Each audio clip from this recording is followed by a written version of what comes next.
It just keeps getting worse and worse for the Miami Dolphins. Now sitting at 1-6, Tua has another 3 interception game, making it 2 games back to back, throwing 3 picks.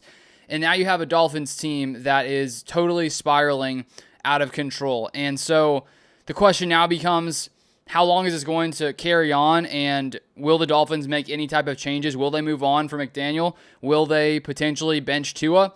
It did come out in the past few hours that the Dolphins are going to be sticking with Tua.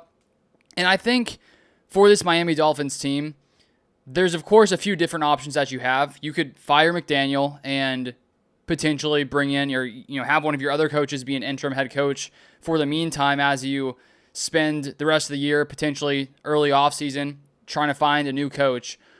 And then you also have the Tua factor where McDaniel's having to decide, does he keep Tua as a starter, or does he try to switch that up to potentially get a few wins here and save his job? So it's an interesting position if you are McDaniel. And now here's the thing with Tua. If Tua did not just get a massive contract last offseason, it may be a little more simple just because you're not having to factor in just how much money Tua is costing the Dolphins organization.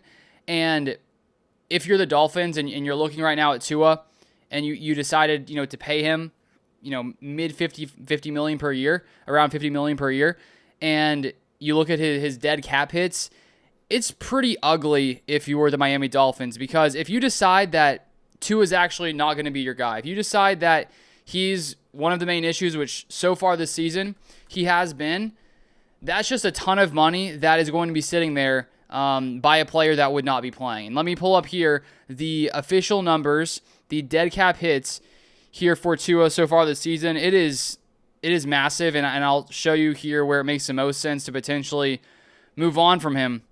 But looking at overthecap.com, at his dead money, so how much money it would cost the Dolphins on their cap if they were to move off of Tua. This season, $137 million dead cap. Obviously, that's not a possibility. I mean, that would totally destroy anything here. Now, 2026, it is still a very bad financial situation if you decided to release Tua or move on from him in any type of way. Cutting him pre-June 1st of 2026, $99.2 million dead cap hit. So that's also not really, I mean, it is a possibility, but to put that much money on your cap for a guy not there, that is crazy. Now, the first one where it gets somewhat reasonable, still not good, but somewhat reasonable, is 2027, where he would have a $31.8 million dead cap hit.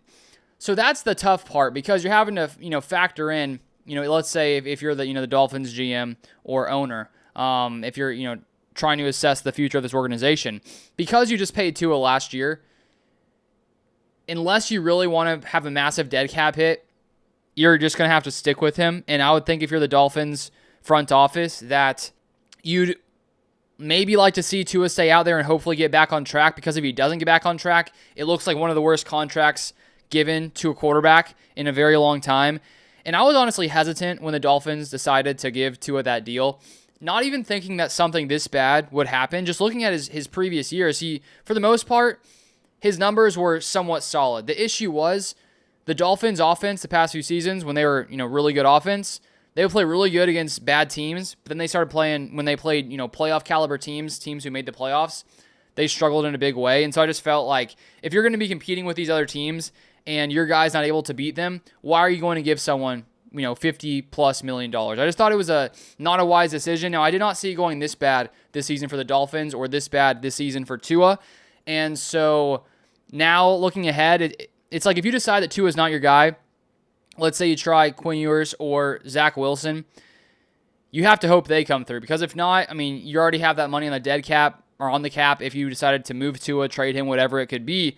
But if one of those guys isn't the option, I mean, you're just stuck in a very tough spot. So Dolphins have a lot of decisions to make. I think that they may have to stick with Tua, or at least try to see if he can get things figured out, because he's had solid seasons before this. It may just be a really, really bad streak, and maybe the Dolphins try to solve this by getting a new head coach and thinking that maybe they can sort of shift things and make Tua at least a viable starter, so they don't waste all their money that they paid him that they, gave over to him last year when they did his contract. So very tough situation in Miami. If you want more Dolphins content, more NFL content, feel free to subscribe down below, and I'll see you guys next time.